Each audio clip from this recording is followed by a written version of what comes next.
नमस्कार साथियों, आप सभी लोगों का फिर से स्वागत है अपने पीडब्ल्यू वाली आईज के इस प्लेटफॉर्म पे, जहां इस वक्त हम लोग बात करने के लिए फिर से उपस्थित हैं, हाजिर हैं समग्र बुक सीरीज के अंतर्गत। समग्र बुक सीरीज के अंतर्गत हमारा जो सरोकार आपके साथ है वो है मेडिवल हिस्ट्री में। मेडिवल हिस्ट्री में आज जो हम लोग बात करने वाले हैं वो ओल्ड एनसीईआरटी के चैप्टर नंबर 14 के ऊपर बात करेंगे, यानी कि 14 के ऊपर आज हम लोग बात करने वाले हैं। एंड जो टॉपिक है हमारे पास, वो टॉपिक हमारे पास है the Deccan and south India up to 1656। ठीक है ना, यानी कि हमें देखना है कि 1656 तक हम देखेंगे दक्कन में क्या स्थिति थी, दक्कन एंड साउथ इंडिया। ठीक है, लगभग ये जो टाइम पीरियड है ना, ये लगभग शाहजहां का टाइम पीरियड है। शाहजहां 1658 तक होते हैं, तो शाहजहां तक का टाइम पीरियड है यहाँ पे हमें देखने को मिलेगा। ठीक है, so Deccan and south India, इसमें क्या क्या डेवलपमेंट होगा, इन सभी के बारे में आज हम लोग चर्चा करने वाले हैं। सो ये जो टॉपिक रहने वाला है वो हमारा ना मिड ऑफ 17th सेंचुरी, यानी कि 1656 तक रहने वाला है, 1656 तक। ठीक है, तो इसके बारे में हम लोग बात करें। देखिए इसमें क्या देखना है हमें, हम देखेंगे क्या जो टॉपिक है जो आज हमें देखना है, समझने की कोशिश करेंगे क्यों ये टॉपिक पढ़ना है। तो Deccan and south India, Mughal advance towards the Deccan. ठीक है, अब इस दोनों टॉपिक को देखते हैं एक्चुअली क्यों पढ़ना है। थोड़ा सा रिकॉल करते हुए हम लोग आगे बढ़े तो हम लोग देखते क्या है हमारे पास क्या रहा हुआ है कि अभी आपने देखा था क्या कि एक तरफ हमारे पास क्या है कि हमने देखा था कि नॉर्थ में कौन कौन आ गए हैं। तो नॉर्थ में हमारे पास आ गए कौन, मुगल्स। ठीक है, हमारे पास कौन आ गए, मुगल आ गए हैं, मुगल मुगल आ गए हैं। ठीक है, नॉर्थ में मुगल है। ठीक है, और हमने ये देखा था मुगल के अलावा अगर हम देखें मुगल्स हैं, उसके साउथ में अगर हम लोग देखते हैं, साउथ के अंदर अगर हम लोग देखें साउथ में, तो हमारे पास तीन इंपॉर्टेंट पावर हैं। तीन इंपॉर्टेंट पावर कौन कौन से हमारे पास हैं। ठीक है, इसके बारे में भी चर्चा थोड़ी सी हम लोग कर लेते हैं। ठीक है, सो साउथ में हम लोग देखें कि कौन कौन से पावर हमारे पास हैं। साउथ साउथ में देखें तो आपने देखा था क्या कि विजयनगर और बहमनी दो इंपॉर्टेंट पावर थे हमारे पास, विजयनगर और बहमनी। ठीक है, बहमनी थे। और हमने ये देखा था बहमनी के अलावा हम देखेंगे क्या कि विजयनगर का डिक्लाइन होता है और बहमनी एम्पायर का डिसइंटीग्रेशन भी होता है। ठीक है, और इसका देखेंगे कि इसके बाद यहाँ से 5 दक्कनी स्टेट्स निकल करके आते हैं, जिसमें हमारे पास एक नाम है गोलकुंडा का, अहमदनगर का, फिर हम देखेंगे बीजापुर का, बेरार का और बीदर का। ठीक है, सो गोलकुंडा, अहमदनगर, बीजापुर, बरार और बीदर, ये कुछ स्टेट्स हैं। अब होता क्या है कि अब जब हम देखेंगे नॉर्थ इंडिया में, जब हमारे पास कौन आ गए हैं, मुगल आ गए हैं। ठीक है, तो मुगल सबसे पहला काम ये करेंगे कि नॉर्थ इंडिया में अपने आप को कॉन्सोलिडेट करेंगे। ठीक है ना, कॉन्सोलिडेशन का काम होगा। इसका मतलब ये हो गया कि अगर हम यहाँ देखें और समझने की कोशिश करें कि अगर हम देखें कि जब मुगल्स यहाँ आ रहे हैं तो नॉर्थ इंडिया में जब उनका कॉन्सोलिडेशन हो गया, कॉन्सोलिडेशन का काम हो गया, कॉन्सोलिडेटेड इन नॉर्थ इंडिया, इन नॉर्थ इंडिया जब इनका कॉन्सोलिडेशन हो गया, तो स्वाभाविक सी बात है कि इनका जो एक्सपेंशन होगा वो किस तरफ होने वाला है, वो एक्सपेंशन होगा टुवर्ड्स साउथ। तो ये किस तरफ होगा, ये साउथ की तरफ इनका एक्सपेंशन होगा, साउथ की तरफ होगा, दक्कन की तरफ होगा, साउथ में होगा, दक्कन में होगा, दक्कन एंड साउथ की तरफ हमें देखने को मिलेगा। ठीक है, तो इस प्रोसेस में जैसे हम देखते क्या है यहाँ पर, जब हमारे पास कौन होंगे, हमारे पास यहाँ पर मुगल्स होंगे। ठीक है, मुगल्स ने जब अपने आप को कॉन्सोलिडेट कर लिया नॉर्थ इंडिया में, तो अब जो दक्कनी स्टेट्स हैं, दक्कनी स्टेट्स का मतलब हो गया हमारे पास गोलकुंडा, अहमदनगर, बीजापुर, बरार और बीदर। ठीक है, तो ये यहाँ पर टाइनी स्टेट्स हैं। ये जो है इन तीन पावर्स के अंदर ये इनका जो है एनेक्सेशन हो जाएगा। हम अगर देखेंगे तो ये बरार और बीदर एनेक्स हो जाएंगे, और जो तीन फॉर्मेडेबल पावर होंगे साउथ दक्कन में वो होंगे गोलकुंडा, अहमदनगर और बीजापुर। तो इसका मतलब ये है कि जब मुगल्स इधर फ्री हो जाएंगे और मुगल इस तरफ आएंगे, मुगल जब आएंगे दक्कनी स्टेट्स में, तो उनका गोलकुंडा के साथ इक्वेशन देखना होगा, हमें हमें अहमदनगर के साथ इक्वेशन देखना होगा, और हमें जो है किसके साथ देखना होगा, विजयनगर के साथ इनका इक्वेशन देखना पड़ेगा। आर यू गेटिंग मी, ठीक है ना। सो इनका हमें इक्वेशन देखना पड़ेगा गोलकुंडा के साथ, अहमदनगर के साथ और बीजापुर के साथ। इसी बीच में हम देखेंगे क्या कि इन्हीं स्टेट्स में हम देखेंगे कि पहले जागीरदार के रूप में अगर हम लोग बात करें, जागीरदार के रूप में, कहले सामंत के रूप में, जमींदार काइंड ऑफ स्टफ के रूप में अगर हम देखें, तो हम देखेंगे क्या कि मराठास का राइज भी होना शुरू हो जाता है। तो मराठा भी क्या करेंगे, एक इंपॉर्टेंट रोल प्ले करने वाले हैं मुगल के रिलेशन को साउथ इंडिया के अंदर, दक्कन के अंदर हम लोग देखेंगे। ठीक है, are you getting my points or not. ठीक है, आई होप कि you must be getting my points. ठीक है, तो यहां हमें पढ़ना क्यों चैप्टर है, तो ये तो हमने समझ लिया, मुगल्स हैं। मुगल ने जब अपना पूरा का पूरा कॉन्सोलिडेशन का काम नॉर्थ इंडिया में कर लिया, तो साउथ इंडिया में जो है हम जो भी इंपॉर्टेंट स्टेट्स हैं, खास करके गोलकुंडा, अहमदनगर और बीजापुर, उनके साथ इनका जो है रिलेशन हमें देखना होगा, इनके डिफरेंट इंपैक्ट्स को हमें देखना पड़ेगा। ठीक है, सो जो चेंजिंग डायनामिक्स है इसमें वो हमें समझना है इस चैप्टर के अंदर। सो आई बिलीव कि आप लोग ये बात को समझ पा रहे होंगे। ठीक है, so Deccan and south India, ये बात समझ में आ गई। Mughals advance towards the Deccan. ठीक है, अब एक चीज और देखिए, Deccan and south India up to 1656 तक दिया गया। एक्चुअली क्या है कि दक्कन का जो इशू शुरू हो रहा है, हम देखेंगे क्या, ये शुरू हो जा रहा है अकबर के समय से ही। अकबर ने पूरी कोशिश करी है दक्कन साउथ इंडिया को और दक्कन को जीतने के लिए, ठीक है ना, खानदेश तक वो गया है, लेकिन कोई भी डिसाइसिव उसकी विक्ट्री हम अगर देखेंगे तो अभी हो नहीं पाई है, कहां पे, साउथ के अंदर है, ठीक है। ये प्रोसेस चलता है और प्रोसेस जो है हम देखेंगे क्या कि काफी ज्यादा जो है वो इंगेजिंग रहा है। किसके समय में, तो रहा है शाहजहां के समय में।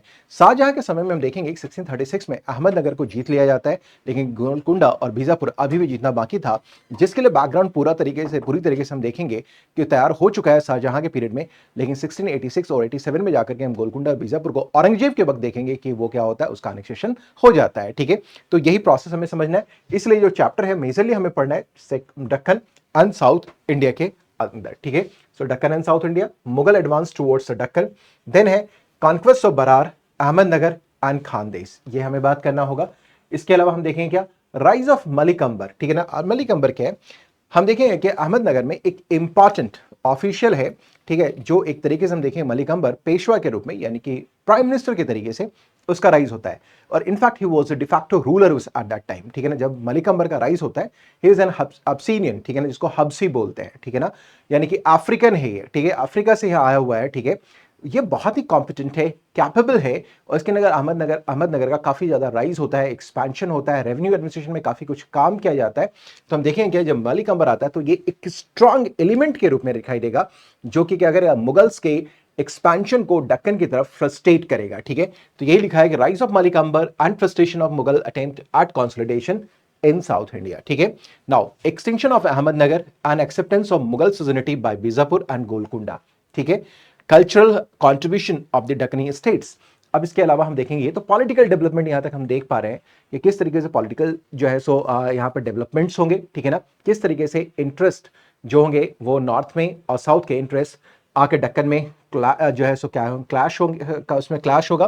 एंड फिर उसके देखेंगे फाइनली इसमें हम देखेंगे कुछ कल्चरल एक्सचेंजेस भी होंगे। सो कल्चरल कंट्रीब्यूशन भी हमें देखना होगा ऑफ द दक्कनी स्टेट्स का फाइनली इसके अंदर जाकर के, तो ठीक है। सो हम लोग स्टार्ट करते हैं दक्कन एंड साउथ इंडिया के बारे में। देखिए क्या होता है, जैसा कि हमने अभी आपसे कुछ देर पहले ही बताया था कि हमारे पास क्या होता है कि हमने देखा था कि इमरजेंस ऑफ पावरफुल स्टेट्स, ठीक है ना। ये पावरफुल स्टेट डिस्प्यूट के बारे में बात करते हैं अभी में, पावरफुल स्टेट्स हैं।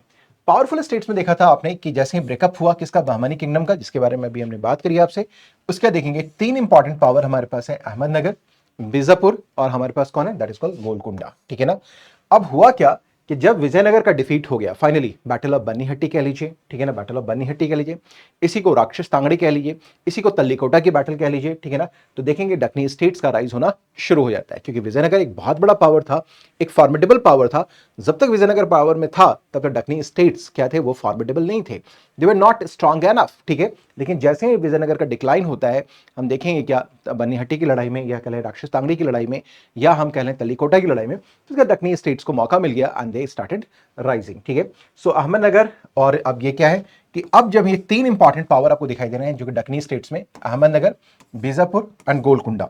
अब इसमें होता क्या है हमारे पास, इसमें हम देखेंगे तो ये जो अहमदनगर हमारे पास है, ठीक है, और ये जो बीजापुर हमारे पास है, अहमदनगर और बीजापुर, ये दोनों के दोनों क्या करेंगे, अब क्या करेंगे, अपने लिए टेरिटोरियल कॉन्क्वेस्ट करना शुरू करेंगे और इनके इंटरेस्ट क्लैश होना शुरू करेंगे। और देखेंगे इनिशियली ये दोनों के दोनों सोलापुर जो मराठा में एक रीजन है, इसके ऊपर उन लोग अपना दोनों का दोनों क्लेम करेंगे, अपना क्या करेंगे, अपना जो है सो राइट इसके ऊपर क्लेम करेंगे, जिसकी वजह से क्या होता है कि इनके बीच में कॉन्फ्लिक्ट होना शुरू हो जाता है।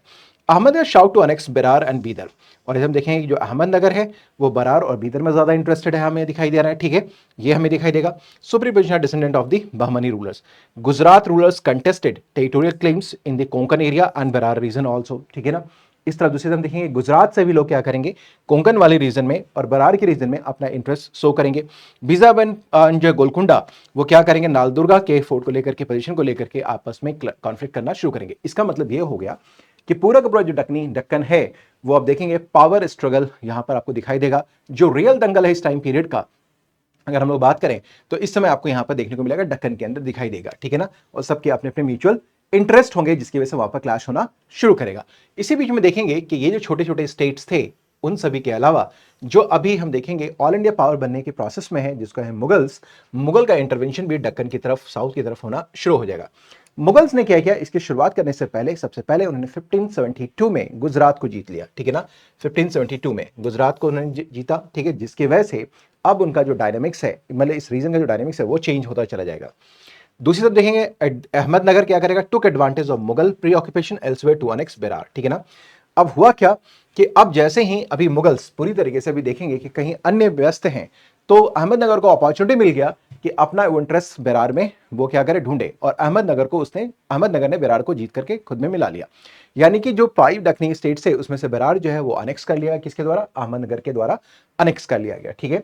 अहमदनगर बीजापुर अब क्या करेंगे, उनके बीच में हम क्या देखते हैं, एक एग्रीमेंट भी होता है, एक संधि भी होती है, कि दोनों फॉर्मेडेबल पावर है दक्कन के अंदर, ठीक है ना, allowing Bijapur to expand southwards, ठीक है ना, while Ahmednagar focus on Berar, ठीक है।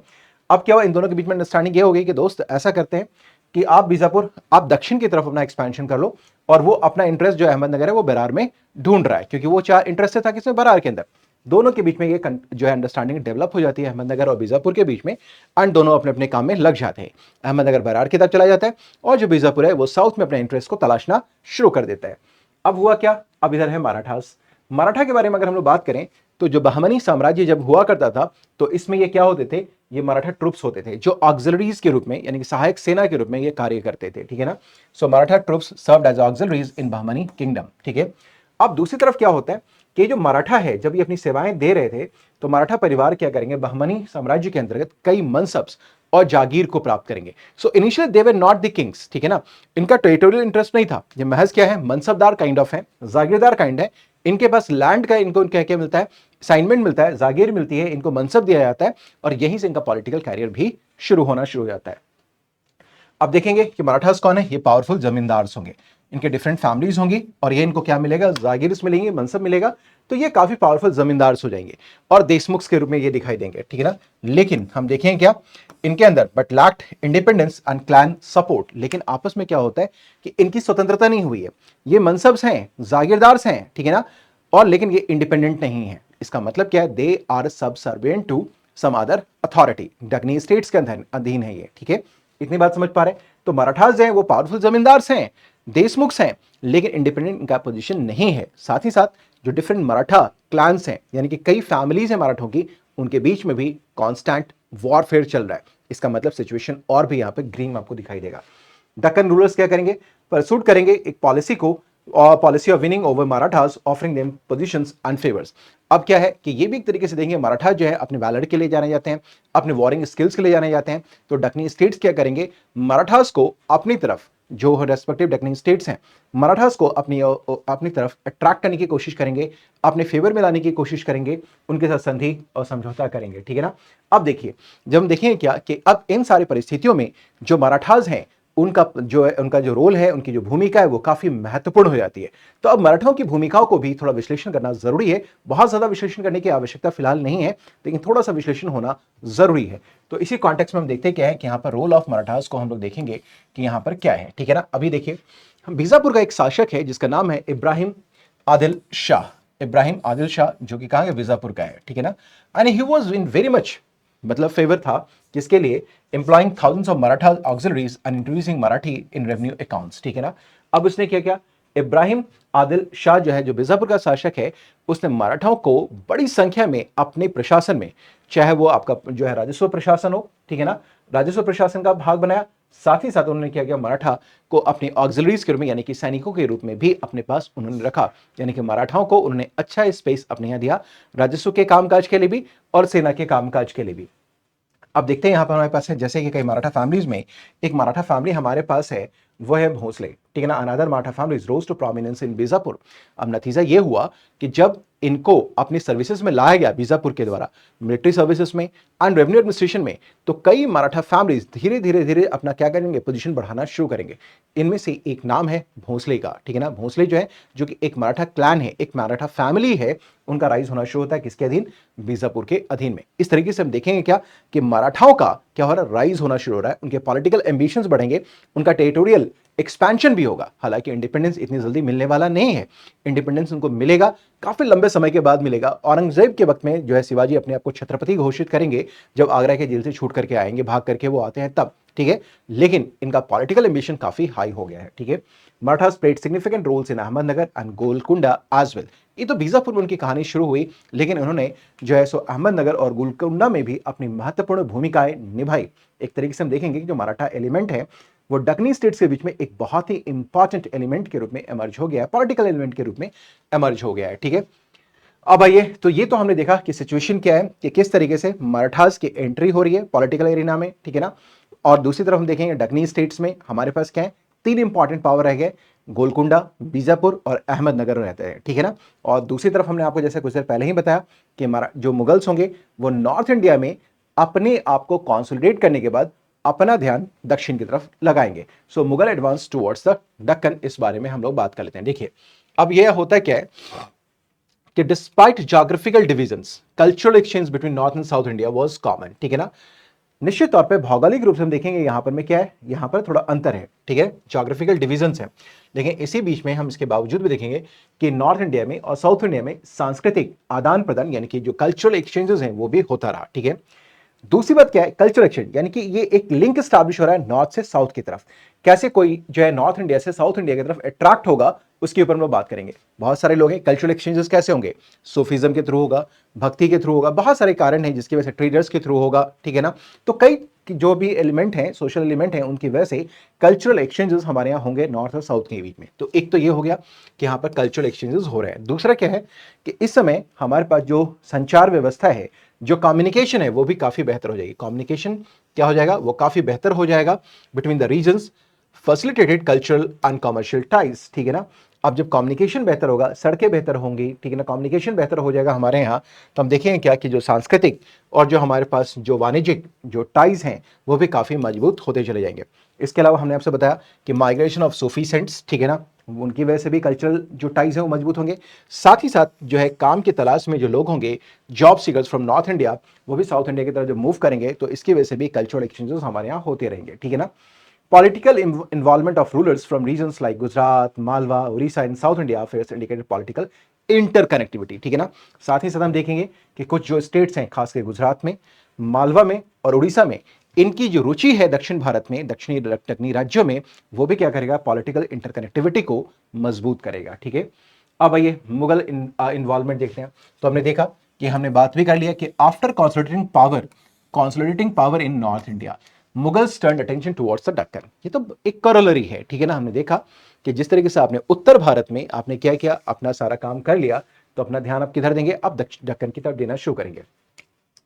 1576 का वक्त है, यानी कि ये उस समय है जब हमारे यहाँ अकबर का शासन चल रहा है। अकबर ने अपना ध्यान कहां दिया, खानदेश पे दिया, और खानदेश को इसने जीत लिया, invaded Khandesh and compelling submissions. Akbar का जब फोकस, इस बीच में हम देखते क्या है, focus on north western matters, delayed sustained involvement in the Deccan. लेकिन क्या है कि इसी बीच में हम देखेंगे क्या कि अकबर जो है उसका जो रुचि है, अकबर चाह रहा दक्कन को जीतना, लेकिन और भी कई रियलिटीज हैं, उसका ध्यान न पश्चिम भारत की तरफ, यानी कि पश्चिमोत्तर भारत की तरफ, इसका मतलब हो गया नॉर्थ वेस्टर्न इंडिया में होता है, नॉर्थ वेस्टर्न इंडिया में matters delayed sustain involvement in the Deccan. अब चूंकि क्या है कि वो फ्रिक्वेंटली हम देखेंगे नॉर्थ वेस्ट में भी अपनी रुचि ले रहा है, जिसकी वजह से उसका एक जो फोकस होता है दक्कन की तरफ रहता नहीं है, वो लगातार शिफ्ट होता रहता है, ठीक है। Deccan characterised by frequent wars among states and factional fights upon rulers death, ठीक है ना। अब इस बीच में क्या हुआ कि एक तरफ अकबर जो एक पावरफुल किंग था, वो अपने जो है रुचि नॉर्थ वेस्ट इंडिया के पॉलिटिक्स में ज्यादा इन्वॉल्व होने की वजह से वो क्या करता है, अपना एक फोकस अटेंशन क्या देखता है, वो दक्कन की तरफ दे नहीं पाता है। दूसरी तरफ दक्कन में क्या होता है कि दक्कन स्टेट्स में क्या है कि फ्रीक्वेंट वॉर्स हो रहे हैं, उसके पीछे का रीजन क्या है कि फैक्शनल फाइटिंग्स हो रही है अपॉन रूलर्स डेथ, ठीक है। यानी कि आपस में ही जब एक शासक की मृत्यु हो जाती है तो लोग आपस में ही क्या कर रहे हैं, गुटबंदी करके आपस में लड़ाई झगड़ा कर रहे हैं, और कोर्ट के अंदर षड्यंत्र वगैरह भी होता रह रहा है। Hostility between Deccanis and newcomers exaggerated political instability. अब दूसरा होता है क्या है कि डकनी एंड न्यू कमर, जिसको कि बोलते हैं अफाकीज एंड गरीब्स, ठीक है ना, इनके बीच में भी कॉन्फ्लिक्ट होता है। यानी कि जो पुराने लोग हैं, जो डकनी लोग हैं और जो न्यू कमर्स हैं, उनके बीच में भी क्लैशेस हो रहा है, ठीक है, एक तरीके का क्लैशेस होता जा रहा है। फिर हम देखेंगे क्या कि limited assimilation of Marathas into Deccani political system resulted into low loyalty towards rulers and nobles. दूसरी तरफ क्या है कि हम देखेंगे मराठास को क्या दिया है, ड्यू रेस्पेक्ट तो दिया जा रहा था, ठीक है ना, लेकिन समय समय में हम देखेंगे क्या कि उनके जो पॉलिटिकल एम्बिशंस होंगे वो काफी ज्यादा बढ़ते रहेंगे, ठीक है। लेकिन इसकी वजह से हुआ क्या कि उनको जो चाहिए, जो उनका एसिमिलेशन होना चाहिए था मराठास का, जो डकनी स्टेट्स के एडमिनिस्ट्रेशन में, ठीक है ना, और जो उनको राइट्स मिलने चाहिए थे वो उनको मिले नहीं। नतीजा क्या हुआ कि जब कभी मराठा फैमिलीज के अंदर कैपेबल हम देखेंगे कि लीडरशिप आएगी तो उनका जो है जो लॉयल्टी होगा वो काफी वीक होगा टुवर्ड्स दक्खनी स्टेट्स, और उनका पॉलिटिकल एम्बिशन खुद का हाई होगा। मेरी बात समझ पा रहे हैं? यानी कि एक तरफ हमारे पास क्या है कि जो दक्खनी स्टेट्स हैं वहां पर हम देखेंगे फैक्शनलिज्म है, ग्रुप राइवलरी चल रही है। दूसरी तरफ जो मराठा एलिमेंट है वो एक समय दक्खनी स्टेट्स में काम कर रहा है, विजयनगर हो, अहमदनगर हो, गोलकुंडा हो, हर एक जगह काम कर रहा है, लेकिन उनका प्रॉपर एसिमिलेशन क्या हुआ, दक्खनी स्टेट्स के एडमिनिस्ट्रेशन में हुआ नहीं। और जब कभी भी जो मराठास लीडरशिप स्ट्रांग हुआ तो उनका पॉलिटिकल एम्बिशन राइज हुआ। इसका मतलब यह हो गया कि उनका जो लॉयल्टी होगा टुवर्ड्स दक्खनी स्टेट्स वो भी क्या होगा, वो वीक होता जाएगा, वो डाइल्यूट करेगा। नतीजा क्या होगा कि एक और पावर के रूप में मराठास भी हमें देखने को मिलेंगे दक्कन के अंदर। इसका मतलब सिंपल यही है। सो केवल गोलकुंडा, बीजापुर, अहमदनगर नहीं होगा, बल्कि मराठा भी एक जो है सो एक चैलेंज होगा मुगलों के लिए। नाउ अब हम देखते क्या है कि अब इधर कई चीजें हैं, इसमें आप जान लीजिए कि होता क्या है कि एक यहां देखें एक तरीके का हम देखें कि कहते भी ये हैं कि उत्तर भारत से दक्षिण भारत की तरफ जीत का एक कारण और भी था, यानी एक्सपेंशन का कारण ये भी था कि जो दक्कनी स्टेट्स थे ना वो इस्लाम के सिया सेक्ट्स थे, जो कि थोड़ा लिबरल सेक्ट्स होता था, जबकि मुगल्स जो थे वो सुन्नीज हुआ करते थे, ठीक है ना। So adoption of Shiaism as state religion in Iran under Safavid dynasty led to Shiaism spread in Deccan. तो ये भी एक रीजन था कि अब जब यहाँ पर सिया फेथ के लोग रहेंगे और वहां हम देखेंगे क्या कि वहां जो है सो क्या सुन्नी फेथ के लोग रहेंगे, जिसकी वजह से क्लैशेस होगा। इस क्लासेस को कम करने के लिए अकबर जब शासक बनता है तो उसने क्या किया, एक पॉलिसी लेकर के आता है, सुलह कुल की policy, that is universal peace, ठीक है ना, ताकि ये जो सेक्टारियन राइवलरी हो रहा है वो हमारा मिटिगेट हो सके, वो कम हो सके, ठीक है ना, और वो क्या हो सके, पैन इंडिया लेवल पे अपना एम्पायर स्प्रेड कर सके और उसको कंसोलिडेट कर सके। अब एक और भी देखते हैं, ये तो कहानी हो गई थी इंडियंस की, ठीक है, साउथ इंडिया में भी, और हम बात करते हैं नॉर्थ इंडिया में भी, ठीक है। यूरोपियंस का भी यहां पर टेंटेकल्स उनका स्प्रेड होता जा रहा है, पोर्तुगीज भी हैं, और पोर्तुगीज भी एक थ्रेट के रूप में हमें दिखाई देंगे भारत की भूमि पे, ठीक है।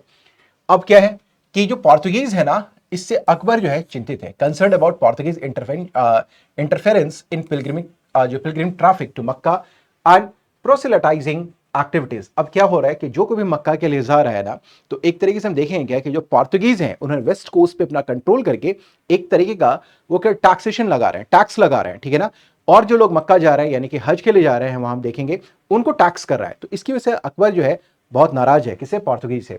सो Portuguese attempted expansion on the mainland including Surat, prompting Mughals resistance. अब क्या होता है कि वो अपनी पकड़ वेस्टर्न कोस्ट के ऊपर और मजबूत करने के लिए सूरत तक अपना एक्सपेंशन करता है। नतीजा ये हुआ कि अकबर क्या करेगा, उनके अगेंस्ट में खड़ा हो जाएगा, ठीक है। Coordination of Deccani states under Mughal supervision seen as a strategy to counter Portuguese influence. और इस बीच में देखेंगे कुछ समय के लिए अकबर क्या करेगा, अपनी अंडरस्टैंडिंग दक्कनी स्टेट्स के साथ डेवलप करेगा ताकि जो पोर्तुगीज थ्रेट है उसको वो काउंटर कर सके, ठीक है। सो हमने देखा यहां पर में कि हमारे पास दक्कन में अभी तक इस वाले सेक्शन में हमने ये देखा कि किस तरीके से दक्कनी स्टेट्स, गोलकुंडा, अहमदनगर और बीजापुर एक न्यू एलिमेंट के रूप में मराठास आ गए, और हम देखेंगे कि एक इंपॉर्टेंट रोल जो है पोर्तुगीज जो है एक जो है वो भी एक इंपॉर्टेंट रोल प्ले कर रहा है इन सारे डायनेमिक्स के अंतर्गत, ठीक है। Now conquest of Berar, Ahmednagar and Khandesh, ठीक है।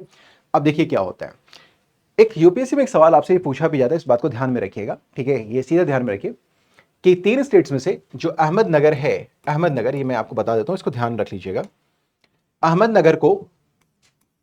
अहमदनगर ये किसके समय अनेक्स हुआ, अहमदनगर, ये कुछ याद कर लीजिए पॉइंट्स को।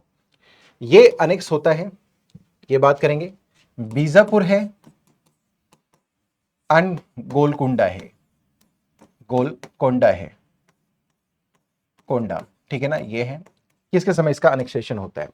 तो हम देखते हैं कि अहमदनगर का जो अनेक्सेशन होगा वो शाहजहां के समय होगा, शाहजहां के समय होगा, किस समय होगा, और अनेक्स किया जाएगा किसके द्वारा, बाय औरंगजेब।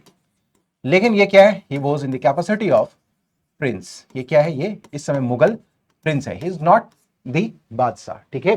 शाहजहां के समय अहमदनगर को फाइनली क्या किया जाएगा, मुगल एम्पायर में जो है सो अनेक्स कर लिया जाएगा। बाकी यही एक इंपॉर्टेंट बात है, बाकी कहानी को थोड़ा सा हम लोग समझ लेते हैं, हार्ड कोर फैक्ट टॉपिक है ये, ठीक है, समझ लेते हैं।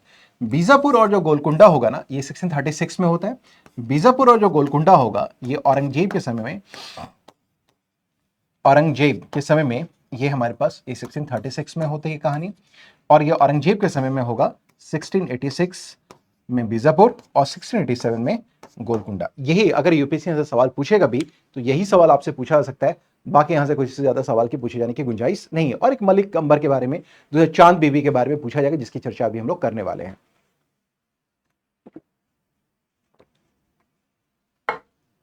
चलिए सो हम लोग थे क्या, मुगल सुजरनिटी, कन्क्वेस्ट ऑफ बरार, ये थोड़ी बातें समझ लेते हैं, ठीक है ना। काम की बातें मैंने बता दी है, ये एक इंपॉर्टेंट पॉइंट था जो हमने देख लिया, ठीक है, डन।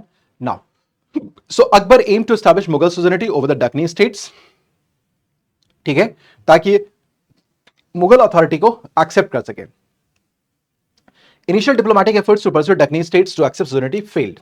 शुरुआती दौर में हम देखेंगे क्या कि और अकबर ने जो कुछ भी प्रयास किया वो असफल रह गया, ठीक है ना, वो फेल कर गया। शुरुआती दौर में इनिशियल जितने भी एफर्ट्स लिए गए, डिप्लोमेटिक एफर्ट्स थे, वो असफल हो गए। Mughal understood military pressure necessary for Deccani states to acknowledge suzerainty. अब लगने लगा कि कूटनीति से डकनी स्टेट्स को जब अनेक्स नहीं किया जा सकता है, ठीक है, या अपनी संप्रभुता अधिराजत्व स्वीकार नहीं करवाया जा सकता है, तब अकबर को लगा क्या कि अब कूटनीति अगर नहीं चल रही है तो यहां पर दंड की नीति लगानी पड़ेगी। इसका मतलब यह हो गया कि मिलिट्री का यूज करना पड़ेगा। और इसी प्रोसेस में हम देखेंगे कि जो है इंटरवेंशन मुगल्स का होना शुरू होता है। अहमदनगर में क्या हुआ कि अभी क्या है कि फैक्शनल स्ट्रगल होता है, that will provide an opportunity. Ahmednagar में इंटरनल स्ट्राइफ है आफ्टर बुरहान निजाम शाह डेथ, यानी कि जो अहमदनगर का शासक है वो है बुरहान निजाम शाह, इनका डेथ होता है 1595 में, ठीक है ना। अब ये हुआ, इनकी मृत्यु के बाद कई दावेदार होंगे जो गद्दी पे आने की कोशिश करेंगे, ठीक है ना, they will try to come over the throne, ठीक है ना, and that will lead some kind of factional rivalry among them, ठीक है ना। अब क्या होता है कि इनकी जो बहन है निजाम शाह की, बुरहान निजाम शाह की बहन है चांद बीबी, ठीक है ना, उसने क्या किया, अपने भतीजे बहादुर शाह को सपोर्ट किया, ठीक है ना, बहादुर शाह को सपोर्ट किया। So Chand Bibi started playing a proactive role in the politics of Ahmednagar, but she was not powerful enough, ठीक है ना, तो उसको बाहर का सपोर्ट लेना पड़ेगा, ठीक है ना, and that will provide an opportunity to the Mughals in the days to come. So Chand Bibi की जो है वो बुरहान की सिस्टर है, उसने क्या किया, अपने भतीजे बहादुर शाह को गद्दी के लिए सपोर्ट किया, ठीक है। अब इसमें क्या हुआ, that will provide an opportunity to the Mughals कि क्या करे, वो अहमदनगर के पॉलिटिक्स में अपना क्या करे, इंटरवेंशन करे, ठीक है ना। अब इसी के लिए हम देखेंगे जो मुराद है, राजकुमार मुराद, प्रिंस मुराद और अब्दुल रहीम खान खाना, ठीक है ना, उनको भेजा गया कहां पर, led Mughal invasion supported by Khandesh, ठीक है ना। सो अब क्या होता है कि मुगल की तरफ से कौन, मुराद और अब्दुल रहीम खान खाना अहमदनगर के मैटर में भेजे जाते हैं अकबर के द्वारा, ठीक है ना, जिसको सपोर्ट किया जाता है खानदेश के द्वारा ऑल्सो, ठीक है ना। नाउ चांद बीबी ने रेसिस्ट किया मुगल सीज को। Chand Bibi resisted initially in Ahmednagar, but ultimately agreed to cede Berar to Mughals in return for recognition of Burhan's claim and Mughal suzerainty। अब होता क्या है कि इधर इनिशियली चांद बीबी ने तो मुगलों की के आगमन का विरोध किया, लेकिन जब मुगल्स ने ये कहा कि वो जो है बहादुर शाह के क्लेम को रिकॉग्नाइज करते हैं, तो जो है बरार के ऊपर में कॉम्प्रोमाइज हुआ। Berar was given to Mughals and जो है बहादुर शाह के को रिकॉग्नाइज कर लिया गया मुगलों के द्वारा, ठीक है ना। और इस तरीके से शुरू होता है intervention of Mughals in the matter of Deccani states, ठीक है। अब Deccani opposition and Mughal viceroy victory. Deccani states जो है, अब देखें क्या कि जैसे बरार के ऊपर में कंट्रोल हो गया मुगल्स का, तो बाकी जितने भी मुगल डकनी स्टेट्स थे उनके कान खड़े हो गए, ठीक है ना। So Deccani states alarmed by Mughal annexation of Berar opposed Mughal control. अब इन लोगों ने क्या किया, मिल करके अपोज करना शुरू किया मुगल्स का, ठीक है ना। और इसमें शामिल होंगे बीजापुर, गोलकुंडा और Ahmednagar forces invaded Berar but were defeated by Mughals in 1597। अब क्या, बरार के साथ तो बरार को तो अहमदनगर ने बरार को दे दिया, लेकिन अब उनको लगा था कि बरार अगर हो गया तो अब हम में से किसी की बारी होगी, तो अब वहां पर ग्रुपिंग फिर से शुरू हो गया। गोलकुंडा ने भी करी, बीजापुर ने भी करा और अहमदनगर भी नहीं किया, और इन लोगों ने सामूहिक रूप से अपना एक अलायंस बना करके मुगलों के अगेंस्ट खड़े हुए। लेकिन 1597 में हम देखेंगे कि मुगलों ने इन तीनों पावर को डिफीट कर दिया, ठीक है। Chand Bibi's inability to control her nobles led to a second Mughal siege of Ahmednagar. दूसरी तरफ जो चांद बीबी थी, चांद बीबी अभी चूंकि अहमदनगर आया अगेंस्ट मुगल्स हो गया, क्यों, क्योंकि चांद बीबी जो है उसने एक्नॉलेज तो किया मुगल्स को, ठीक है, बरार भी दे दिया, लेकिन Chand Bibi was weak enough, she was not strong enough. तो जो नॉबिलिटी थी अहमदनगर की वो चांद बीबी को सपोर्ट नहीं कर रही है। नतीजा क्या हुआ कि इस वजह से जब चांद बीबी की स्थिति कमजोर रही अहमदनगर में, तो इसने फिर से मुगलों को बुलाया कहां पे, अहमदनगर में, ये अट्रैक्ट किया और मुगल्स ने दोबारा अहमदनगर को क्या किया, सीज कर लिया। अब चांद बीबी का मर्डर हो जाता है। Chand Bibi's murder ended Mughal negotiations leading to Ahmednagar capture in 1600, ठीक है ना। अब जैसे ही हम देखेंगे क्या कि चांद बीबी की जो स्थिति है वो खराब हुई और चांद बीबी की हत्या कर दी जाती है। उसका जो मुगल निगोशिएशंस हो रहा था अहमदनगर में चांद बीबी के थ्रू, वो खत्म हो गया, ठीक है। तो अब तो जोर दी जाएगी किसको लेकर के कि भाई किसी तरीके से अहमदनगर को कैप्चर किया जाए। तो ऐसे ही नहीं अचानक से कैप्चर हो जाएगा, बल्कि कुछ टेरिटरी लिए जाएंगे, ठीक है ना। फाइनली 1636 में ही हम देखेंगे कि अहमदनगर को जो है मुगल्स के साथ मिलाया गया, and that was the time of Shah Jahan, ठीक है, शाहजहां के समय में होगा, ठीक है। जो है इधर हम देखेंगे बहादुर बहादुर जो है Nizam Shah was sent to Gwalior and Ahmednagar and बागा एडेड टू मुगल एम्पायर। अब क्या होता है, जो बहादुर निजाम शाह है, यानी कि जो अहमदनगर में जो सपोर्ट कर रही थी, क्या कहते हैं, चांद बीबी, अब उसको काट कर लिया गया, पकड़ लिया गया, ग्वालियर के जेल में भेज दिया गया और अहमदनगर और बालाघाट को मुगल टेरिटरी में शामिल कर लिया गया, ठीक है। लेकिन ये अभी आता जाता रहेगा, फाइनल अनेक्सेशन अभी हुआ नहीं है। फाइनल अनेक्सेशन होगा 1636 में, ये याद रहेगा। Final annexation take place in 1636, ठीक है। तो ये आना जाने का प्रोसेस लगा रहेगा। अब वह खानदेश का conquest, Akbar advance into Malwa and Khandesh aiming to secure Asirgarh fort. Asirgarh fort को लेने के लिए अब अकबर क्या करेगा, मूव करेगा मालवा में और खानदेश की तरफ। आफ्टर ए सीज एंड जो है pestilence outbreak, Khandesh surrender to Mughals in 1601। और खानदेश जो है अभी तक जो सपोर्टर था, उसने मुगल्स के सामने 1601 में उसने भी क्या कर दिया, सरेंडर कर दिया। अब इधर होता क्या है कि मुगल प्रिंस है जिसका नाम है दानियाल, ठीक है। दानियाल ने एक पीस कंक्लूड करा with Murtaza Nizam Shah second, surrendering parts of Ahmednagar to Mughals, ठीक है। अब दूसरी तरफ डिप्लोमेसी चल भी रही थी। दानियाल जो है वो क्या करेगा, अहमदनगर के कुछ टेरिटरीज को फिर से क्या करेगा, डिप्लोमेसी के थ्रू मुगल्स के लिए सरेंडर करवाएगा। Mughal secured control over Ahmednagar, Balaghat and parts of Telangana, ठीक है। अब होता क्या है कि एक तरफ ये तो हम देखेंगे क्या कि प्रोसेस डिप्लोमेसी का चलता रहेगा, लेकिन जो चैलेंज है वो कलेक्टिव चैलेंज वो भी कंटिन्यू रहेगा। सो कंटिन्यूड चैलेंजेस एंड डिप्लोमेसी। हम देखते क्या है, despite conquest Mughal face challenge consolidating power in Delhi. Despite conquest, ठीक है ना। जब ये despite conquest Mughals face challenges consolidating power in Deccan, ठीक है ना। हम देखेंगे कई कॉन्क्वेस्ट हो रही हैं, जीत भी होती चली जा रही है, लेकिन इसके बावजूद भी दक्कन में मुगल्स को कई चुनौतियों का सामना करना पड़ रहा है। Akbar aimed to negotiate with Bijapur for a lasting solution but faced setbacks such as the death of Prince Daniel. Akbar aimed to negotiate with Bijapur for a lasting solution, लेकिन वो भी सफल नहीं हो पाता है। और देखेंगे जैसे ही प्रिंस दानियाल की मृत्यु होती है तो ये कहानी सिमट जाती है। यानी कि जो डिप्लोमेसी दानियाल के थ्रू हो रही थी, वो डिप्लोमेसी भी उसके जो है सो आई मीन एंड डेमाइस के बाद वो भी खत्म हो जाता है बीजापुर के साथ। Rise of Malik Ambar and frustration of Mughal attempt at consolidation. तो यानी अभी तक हमने देखा कि मुगल कोई डिसाइसिवली अपना कोई कॉन्क्वेस्ट नहीं कर पा रहे हैं दक्कन के अंदर, उनका ये प्रोसेस चल रहा है। देखेंगे जो सिचुएशन है पॉलिटिकल वो इनस्टेबिलिटी का है दक्कन के अंदर, और डिप्लोमेसी और चैलेंजेस दोनों सिमिल्टेनियसली चल रहे हैं, ठीक है ना। इसी बीच में हम देखते हैं कि अहमदनगर में एक इंपॉर्टेंट पर्सनालिटी का इमरजेंस होता है जिसका नाम है मलिक अंबर। बाय ओरिजिन ये अफ्रीकन है, ये अबसीनिया का है, जिसको कि हबसी हम लोग बोलते हैं, ठीक है ना। So rise of Malik Ambar and frustration of Mughal attempt at consolidation. तो ये मैंने आपको कुछ देर पहले ही बताया कि मलिक अंबर एक काफी कैपेबल जो है पेशवा है, यानी कि प्राइम मिनिस्टर है, डिफैक्टो रूलर है एक तरीके से, डिजर्व तो नहीं है लेकिन एक्चुअल में रूलर यही है, सारा पावर इसी के पास है। और ये मुगलों को क्या करेगा, दक्कन में कंटेन कर देगा। यानी कि दक्कन में जब तक ये मलिक अंबर रहेगा तब तक मुगलों का एक्सपेंशन साउथ की तरफ, दक्कन की तरफ होने के लिए ये एक स्टम्बलिंग ब्लॉक के रूप में दिखाई देगा। इसीलिए ये टॉपिक आपके पास है, rise of Malik Ambar and frustration of Mughal attempt at consolidation particularly in Deccan. So Malik Ambar के बारे में हम बात करें कि Ahmednagar fall and capture of Bahadur Nizam Shah, Malik Ambar's leadership prevented disintegration of Ahmednagar. Capable है। तो हम देखेंगे क्या कि अहमदनगर का फॉल हुआ, बहादुर शाह निजाम शाह को ग्वालियर भेज दिया गया मुगलों के द्वारा।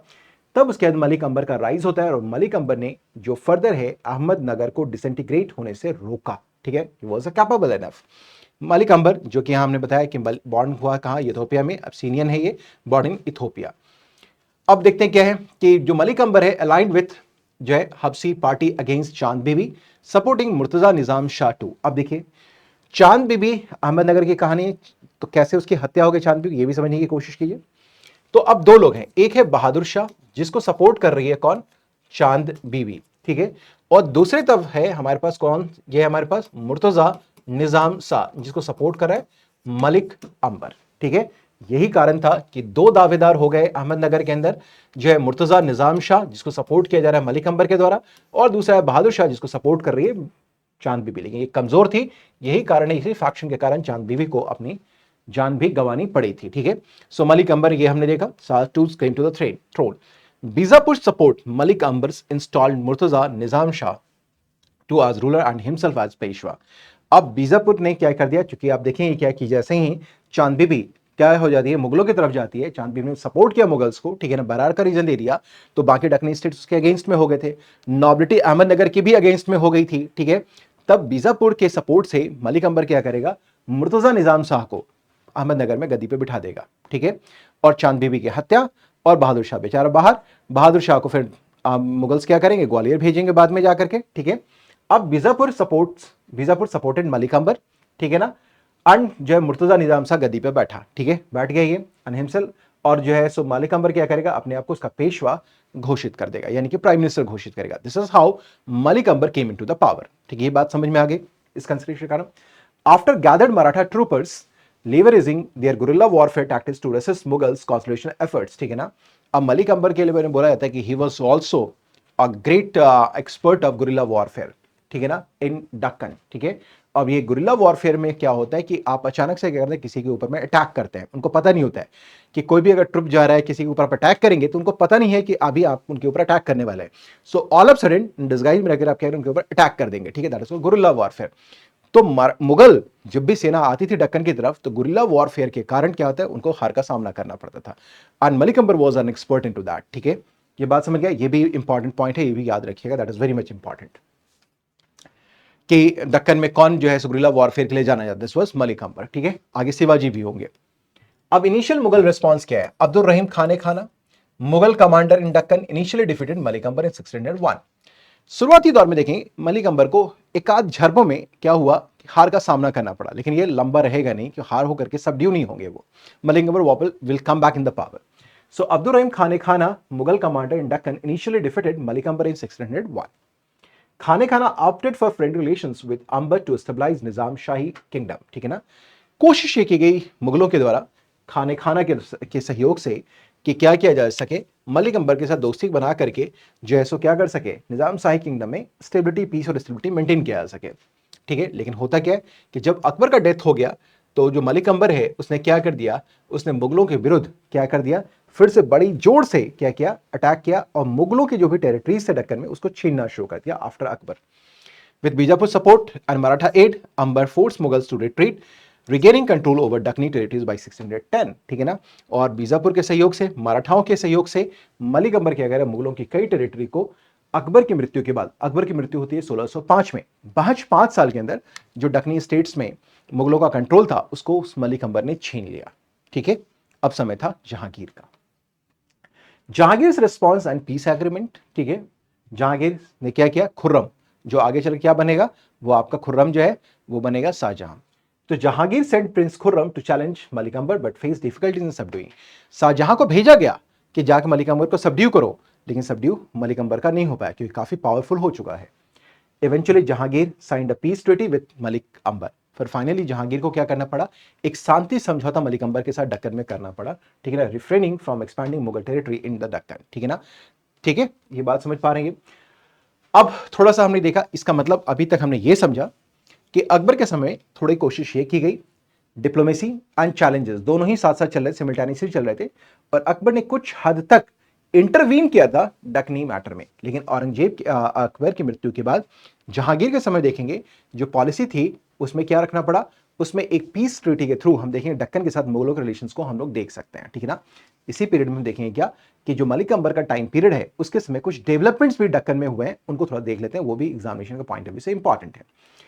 ब्रीफ में हमने समझा कि अकबर के समय कुछ कोशिश की गई, इंटरवेंशंस हुए, चैलेंजेस भी थे, और साथ ही साथ डिप्लोमेसी भी चल रहा था, जिसके से मुगलों को कुछ लिमिटेड, कुछ पार्सल सक्सेस मिला दक्कन में। लेकिन जहांगीर के समय में देखेंगे क्या कि पीस ट्रीटी के थ्रू ही हम क्या करेंगे, दक्कन के साथ अपने रिलेशन को डिफाइन करेंगे, यानी मुगल्स डिफाइन करेंगे। ठीक है, अंबर एडमिनिस्ट्रेशन एंड लीगेसी। अंबर ने क्या किया था, इंट्रोड्यूस किया टोडरमल्स लैंड रेवेन्यू सिस्टम। ठीक है, और उसने कॉन्ट्रैक्ट फार्मिंग जिसको बोलते हैं इजारा सिस्टम, इसको उसने एबॉलिश कर दिया। ठीक है ना, एबॉलिश किया जाए। इजारा system that was a contract farming, revenue farming, ठीक है। अंबर ने एक तो उसने लैंड रेवेन्यू के लिए काम किया, ठीक है। दूसरा, अंबर ने military skills and leadership recognise the importance of Marathas in Deccani affairs. उसने मराठास के लीडरशिप को एक्सेप्ट किया, उनके मिलिट्री स्किल्स को एक्सेप्ट किया, ठीक है ना, और उनको अपने यहाँ जो है सो अपने आर्मी में शामिल भी किया। Further struggles and legacy, Malik Ambar's achievement very short lived due to his refusal to come to terms with Mughals, ठीक है ना। अब मुगल्स पे कहां चुप रहने वाले थे, उन्होंने कोशिश, मलिक अंबर को इनिशियली कुछ सफलता मिली, लेकिन लगातार मुगल्स भी कोशिश करेंगे कि वो अपने आप को इंटरव्यून करें कहां, डकनी मैटर्स में, ठीक है। Jahangir's attempt to consolidate Mughal position in Deccan frustrated by Ambar's resistance. लगातार कोशिश हो रही थी जहांगीर के द्वारा, लेकिन इसको लगातार मलिक अंबर के द्वारा फ्रस्ट्रेट किया जा रहा था। Amber's legacy left bitter fruits for his successors, leading to the eventual extinction of Ahmednagar as an independent state, and that was in 1636. अब जो है मलिक अंबर ने तो पूरी कोशिश करी, ठीक है। मलिक अंबर जब तक रहा तब तक अहमदनगर मुगलों से बचा रहा। मुगल्स लगातार कोशिश कर रहे हैं जहांगीर के समय में, लेकिन उनकी कोई सफलता नहीं मिल रही है। लेकिन होता क्या है कि जैसे मलिक अंबर का डेमाइस होगा, जैसे उसकी मृत्यु होगी, तो उसके जो उत्तराधिकारी होंगे उनको खामियाजा भुगतना पड़ेगा, और फाइनली अहमदनगर 1636 में कहां मिला लिया जाएगा, वो मिला लिया जाएगा मुगलों के टेरिटरी में। Are you getting me? तो ये कहानी शुरू हुई कि अकबर ने क्या किया, जहांगीर के समय में क्या हो रहा है, लेकिन मलिक अंबर जब तक था तब तक जहांगीर ज्यादा कुछ कर नहीं पाया दक्कन में, लेकिन मलिक अंबर की मृत्यु के बाद मुगल्स जो है वो क्या करेंगे, अहमदनगर को फाइनली मिला लेंगे कहां पर, मुगल एम्पायर के अंदर, ठीक है। ये कहानी होती है।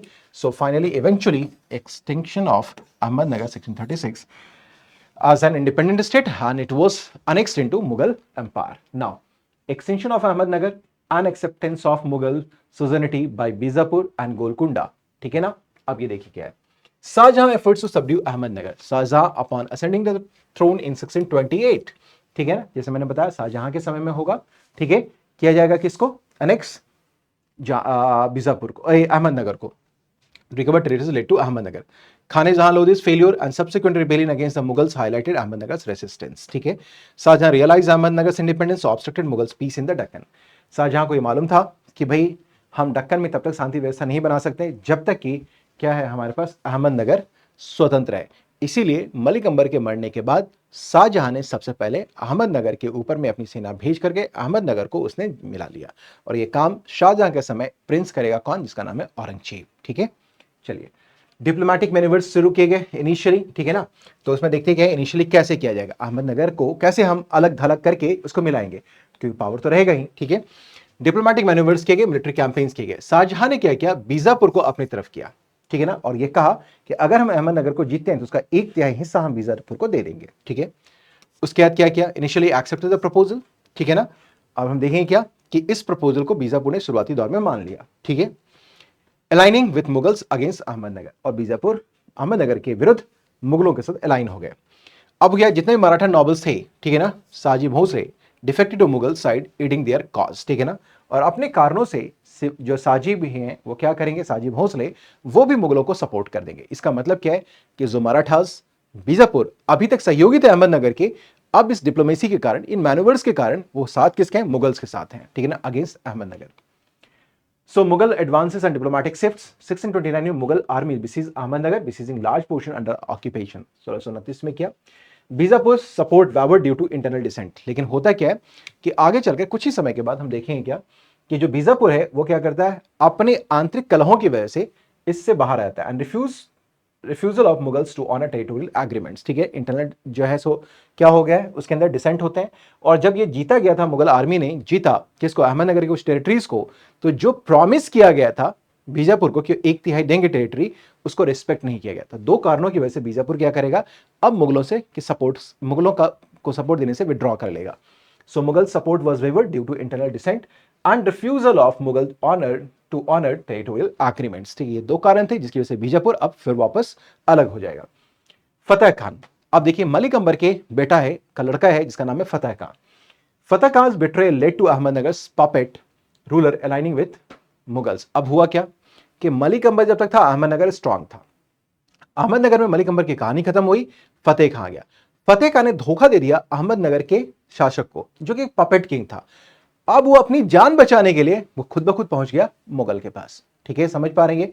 एक तो बीजापुर अलग हो गया, ठीक है, क्योंकि मुगल ने जो प्रॉमिस किया था वो दिया नहीं और बीजापुर खुद अपने आंतरिक कलेश में आ गया। दूसरी तरफ मलिक अंबर के गुजरने के बाद मलिक अंबर का लड़का फतेह खां, जो फतेह खां है, उसने क्या कर दिया, उसने जो है अहमदनगर के पपेट किंग को उसने क्या किया, सपोर्ट एक तरीके से नहीं किया, बिट्रेल कर दिया उसके साथ। नतीजा क्या हुआ कि अहमदनगर का जो शासक है, पपेट किंग है, वो शिफ्ट कर जाएगा किधर, मुगल की तरफ। मुगलों का रास्ता और आसान हो जाएगा विथ मुगल्स कॉजिंग साजिश डिफेक्शन, ठीक है ना। चलिए, Mughal setback and strategic retreat after Fateh Khan surrender, Mughals face stiff resistance from Bijapur and Shahji losing strategic position. अब क्या होता है कि जब फतेह खान ने सरेंडर कर दिया तो मुगल्स को चैलेंज दो जगह से मिल रहा है, एक है कौन, बीजापुर से, और Maratha that is called Shahji से। अब दौलताबाद ने सरेंडर कर दिया, mark to end of Nizam Shahi dynasty, but Ahmednagar problems persisted, लेकिन अभी भी अहमदनगर का इशू बना हुआ था। Shahjahan realising Bijapur pivotal role launch an invasion and offered revise territorial agreements. अब जो है इन सारी परिस्थितियों में बीजापुर के महत्व को वापस से समझा जा रहा था शाहजहां के द्वारा, फिर से एक शांति समझौता किया गया, ठीक है ना, जिसमें कि टेरिटोरियल एग्रीमेंट्स होंगे, ठीक है ना, वो एग्रीमेंट किया गया। तो अब क्या हुआ, ट्रीटी हुई बीजापुर एंड गोलकुंडा से अगेंस्ट किसके, अहमदनगर, क्योंकि अहमदनगर अभी भी फाइनली अनेक्स नहीं हुआ है, ठीक है ना। So Shahjahan diplomacy led the treaties with Bijapur and Golconda in 1636 acknowledging Mughal suzerainty. अब क्या था कि बीजापुर और गोलकुंडा क्या करेंगे, उसकी सोजनिटी को एक्सेप्ट करेंगे, सॉवरेंटी नहीं, सोजनिटी को, यानी कि मुगलों को अपना प्रमुख मानेंगे लेकिन अपने इलाके में वो स्वतंत्र बिहेव करेंगे। और इसके ऊपर में क्या किया उन्होंने, अहमदनगर के विरुद्ध सपोर्ट कर दिया किसको, मराठास को, मुगल्स को, ठीक है, मुगल्स को सपोर्ट किया। और यही 1636 में फाइनली जो शाहजहां के समय में अहमदनगर मिला लिया जाएगा मुगलों की टेरिटरी में। तो अब ये कहानी ये थी कि शाहजहां ये क्या कहते हैं, मुगलों के साथ जो बीजापुर और गोलकुंडा की स्थिति थी वो प्योरली एब्सोल्यूट इंडिपेंडेंस पे बेस्ड था। अब शाहजहां के समय में उन्होंने सुजनिटी एक्सेप्ट कर ली, अधिराजत्व स्वीकार कर लिया किसका, शाहजहां का, यानी मुगलों का, ठीक है। अपने यहां स्वतंत्र रूप से व्यवहार करेंगे लेकिन वो अपना संप्रभु किसको मानेंगे, अब वो मानेंगे मुगलों को, ठीक है। Bijapur agreed to cede Ahmednagar territories to Mughals while Golconda accepted Mughal protection, ठीक है ना। दोनों ने, बीजापुर ने क्या कर, इंटरनल डिसेंशन चल रहे थे, कोई पावरफुल किंग नहीं था, इनकी भी मजबूरी थी कि इन्होंने कि बीजापुर एग्री कर गया कि अहमदनगर का जो टेरिटरी हम आपको दे देते हैं, और गोलकुंडा को अपने लिए सपोर्ट चाहिए था, प्रोटेक्शन चाहिए था, ठीक है ना। गोलकुंडा ने उस वजह से मुगलों का साथ दे दिया और Ahmednagar was finally annex into Marathas. Peace enabled Dakkani states expansion towards south, doubling territories and consolidating power। ये थोड़ा सा ना पूरा फैक्चुअल है, पूरी कहानी एक के बाद क्या चल रहा है, ठीक है ना। बस मैं तीन चार बातें बता रहा हूँ, बस उनको आपको याद रखना है, वही आपके लिए इंपॉर्टेंट है। कब जो है अहमदनगर, बीजापुर और गोलकुंडा कब अनेक्स किया गया, चांद बीबी कौन है, किस स्टेट के साथ उनका सरोकार था, मलिक अंबर कौन है और उसका क्या कॉन्ट्रीब्यूशन, दैट्स इट। इससे ज्यादा यहाँ इस टॉपिक से कुछ भी करने की जरूरत नहीं है, ठीक है। बट चूंकि चैप्टर है, चूंकि हम लोग इसको कर रहे हैं अपने समग्र सीरीज के अंतर्गत, इसलिए इसके एक ही लाइन पढ़ना पड़ रहा है मुझे, अदरवाइज इतनी करने की जरूरत नहीं है। अदरवाइज जिस तरीके से हम लोगों ने एनालिटिकल अप्रोच किया था, हम लोग बोर्ड का सहारा ज्यादा ले रहे थे, इस टॉपिक में पर्टिकुलरली हमें इन फैक्ट का ही सहारा लेना पड़ेगा। We have no other way out, ठीक है। काम की बातें वही हैं जो हमने आपको बता दिया। Consequences and unforeseen challenges. Rapid expansion led to internal power struggle within Bijapur and Golconda. ये कहानी तो होनी ही थी, ठीक है। Ambitious nobles like Saji Bhosle and his son Shivaji began exerting influence, upsetting Dakkani's balance.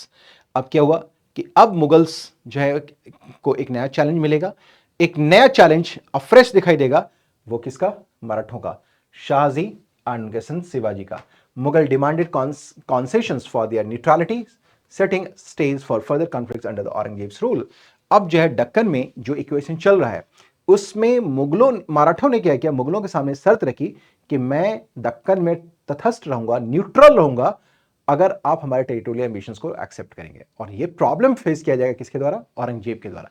इसलिए औरंगजेब जो है हमेशा भागता रहा मुगलों मराठों को डिफीट करने के लिए, लेकिन डिफीट नहीं कर पाया। 1680 में जाकर उसके एक अपॉर्चुनिटी मिला था, जब शिवाजी का डेथ हो गया था तब उसको अपॉर्चुनिटी मिला, लेकिन औरंगजेब ने कुछ गलतियां भी करी थी, वो भागता रहा इधर से उधर अन्य मुगलों को, मराठों को और क्या कहते हैं हिंदू स्टेट्स को दक्कन में कनकर करने के लिए। उसके बाद उस वक्त भी शिवाजी की मृत्यु के बाद उसके पास एक अपॉर्चुनिटी था कि दक्कन में वो क्या करे और नॉर्थ इंडिया में अपने पावर को कॉन्सोलिडेट करे, लेकिन उसने एक गलती करी, पॉलिटिकल बोलते एक ब्लंडर था उसके लिए, कि उसने उसके अन्य जो हिंदू स्टेट्स थे जो है दक्कन में और साउथ में, उनको जीतने में लगा रहा। इसलिए कहते हैं कि दक्कन का नासूर औरंगजेब को ले डूबा। सो खैर, anyways, Mughals demanded concessions for their neutrality, setting stage for further conflicts under Aurangzeb's rule. Cultural contributions of the Deccan states. अब ये देखिए, हम लोग अली आदिल शाह के बारे में बात करते हैं, ठीक है ना। अली आदिल शाह वॉज अनएनलाइटेंड, अगर हम लोग बात करें तो ये सुल्तान था जो कि सूफी सेंट के साथ, हिंदू और मुस्लिम सेंट्स के साथ, सबके साथ इनका इंटरेक्शन होता रहता था। यहां तक नहीं केवल हिंदू और इस्लाम के लोगों के साथ नहीं, सूफी संतों के साथ ही नहीं इनका इंटरेक्शन नहीं होता था, बल्कि क्रिश्चियंस के साथ भी होता था।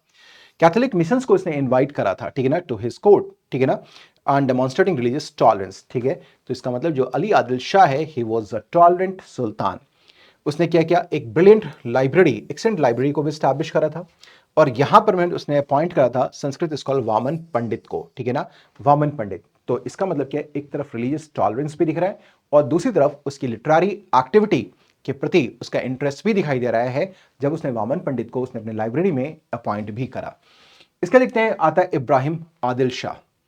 ये एक फिलांथ्रोपिस्ट था, इसको बोलते हैं अबला बाबा, ठीक है ना। अबला बाबा का मतलब गरीबों का मसीहा, गरीबों का दोस्त, गरीबों के लिए काम करने वाला। So he was the friend of poor, ठीक है ना, friend of the poor.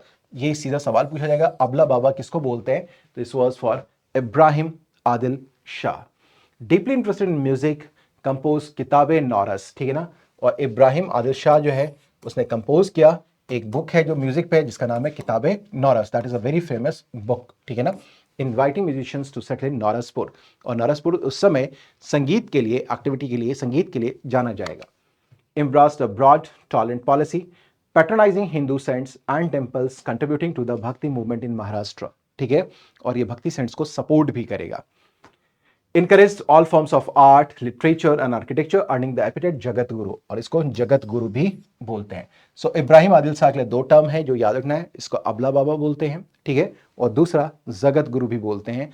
Tolerant भी था, जो भक्ति और सूफी सेंट को ये क्या करता था, सपोर्ट भी करता था, पैट्रोनाइज भी प्रोवाइड करता था। अब Maratha families role in Ahmednagar, ठीक है। हम देखेंगे क्या कि अहमदनगर के सेना में, प्रशासन में और कूटनीति में जो है मराठा फैमिली ने बहुत ही इंपॉर्टेंट रोल प्ले किया, ठीक है, अहमदनगर में। Qutub Shah utilise both Hindus and Muslims for various purposes, demonstrating religious inclusivity. उसका देखें, नायक वारिस जो है मिलिट्री कम लैंडेड ग्रुप होता था, ये याद रखना है। नायक वारिस ये टर्म जो है किसके लिए, मिलिट्री कम लैंडेड ग्रुप के लिए यूज किया जाता था, ठीक है ना। और इन्होंने काफी इंपॉर्टेंट रोल प्ले किया था अहमदनगर में। Golconda's intellectual and cultural scene में देखें, Golconda served as a hub for literary and intellectual pursuit, ठीक है। गोलकुंडा में यहाँ का कुली कुतुब शाह है, जो कि पैटर्न था किसका, लिटरेचर का, आर्किटेक्चर का। और इसने क्या किया, दक्कनी उर्दू जो पोएट्री थी इसको काफी प्रमोट किया था, ठीक है ना। पर्शियन लैंग्वेज को किया, तेलुगु को भी किया, ठीक है। Included secular themes in poetry, integrating nature, love and social life into his works, promoted the growth of Urdu in Deccani form and influencing writers in north India letter, ठीक है ना।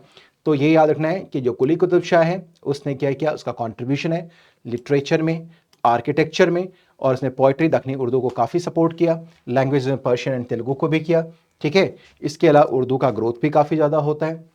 आर्किटेक्चर में अगर हम लोग बात करें तो कुली कुतुब शाह के वक्त में, तो ये आप लोग को मालूम होगा, ये अक्सर पूछा भी गया है, इसने कई बिल्डिंग्स बनवाए। हैदराबाद में एक बिल्डिंग बनाया गया जिसका नाम है चार मीनार, जो कि यहाँ पे आप देख पा रहे होंगे ना, जो कि सिंबल है किसका, हैदराबाद का। चार मीनार जो है कंप्लीट होता है 1591-92 में, जिसमें चार लोफ्टी आर्चेस होते हैं जो आपको देखने को मिलेगा, ठीक है ना। एंड टॉल मिनारेट्स होंगे, ये आपके पास टॉल मिनारेट्स आपको देखने को मिलेगा विथ इंट्रिकेट कार्विंग्स, और इन सभी के ऊपर में ये देखना है, ये ब्रैकेट्स होंगे यहाँ पे, इंट्रिकेट कार्विंग्स है यहाँ पर की गई है, ये आपको दिखाया। तो सीधा आपको याद रखिएगा, कुली कुतुब शाह चार मीनार बनवाने का काम किया Hyderabad. Vijapur rulers maintained high standards in architecture with landmarks like Ibrahim Roza and Gol Gumbaz. इन लोगों ने बनवाया। गोल गुम्बज building 1660 boasts the largest single dome ever constructed, known for the proportions and impressive architecture. So गोल गुम्बज बीजापुर के समय बनवाया गया। Flourishing art and painting के बारे में बात करें, during the rain of Ibrahim Adil Shah, reaching a high state of artistic expression, Deccan states made significant contribution to music, literature and painting, overcoming sectarian violence and fostering communal harmony, ठीक है ना। जो भी यहाँ पे sectarian violence हो रहा था उसको भी काउंटर करा, fostering communal harmony etc, ठीक है ना। सो ये हमने देखा था कि जो है सो किस तरीके से कहानी हमारे पास रही है, जो हमने पढ़ा कि मिड 17th सेंचुरी तक की कहानी है वो हम लोगों ने भी देख लिया, 16th सेंचुरी तक की कहानी हम लोगों ने देखा, इसको समझने की कोशिश करी कि क्या सिचुएशन और सिनेरियो था दक्कन में, क्या क्या वो फैक्टर्स थे जिसकी वजह से डायनामिक्स नॉर्थ और साउथ इंडिया में यहाँ पर बदल रहे थे, क्या रोल प्ले किया गया मराठास के द्वारा, क्या रोल प्ले किया गया मुगल्स के द्वारा, क्या रोल प्ले किया मुगलों के द्वारा। So thank you very much guys, मिलते हैं नेक्स्ट सेशन में। Till then bye bye, take care everyone, with lots of love and blessing. See you in the next session. Till then bye bye, take care, stay tuned with us.